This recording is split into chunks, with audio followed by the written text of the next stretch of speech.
صحیح البخاری دی حدیث ہے، آخری ایام نے آپ ممبر دے تشریف فرما رہے، صحابہ دا جمع غفیر جمع، آپ نے فرمایا کہ زندگی دی اندر اگر میں کسی نو دکھ دیتا ہے تو اٹھ کے میرے کو بدلہ لے لو۔ اپنی 63 سالہ زندگی نو اونا لوگاں دے سامنے پیش کیتا ہے جنہ جی پوری زندگی گزاری۔ کوئی خطیب اپنی جماعت میں گل نہیں کہہ سکتا، کوئی M P A M N A نہیں کہہ سکتا، کوئی صدر اپنی رعایا نو نہیں کہہ سکتا،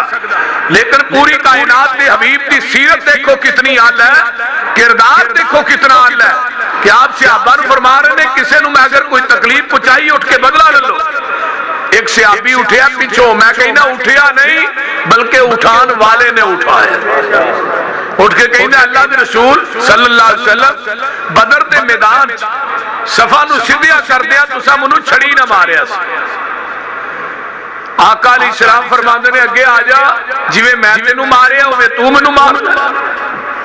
صحابہ کی چیخاں بلند ہوئیاں، حضرت عمر فاروق فرماندے نے اللہ دے رسول تسی مارے، جنہ تھانوں پتھر مارے تسا انہاں واسطے بد دعا نہیں کیتی تے اینوں کیویں مارے؟ فرمایا عمر خاموش ہو جاؤ، آج دنیا چ بدلہ دینا سوکھا ہے، میدان محشر چ بدلہ دینا بڑا اوکھا ہے۔ اگے آؤ قریب آئے تے آن کے آندا جدوں تسا ماریا سی ادوں میرے بدن تے کپڑا نہیں سی، آپ نے اپنی قمیض مبارک کمر تو اوپر کر دیتی، فرمایا اوویں مار لے جویں میں مارے۔ صحابہ کی چیخاں بلند ہوئیاں کہ آج اس کمر سے سوٹی بجے گی ساڈے سامنے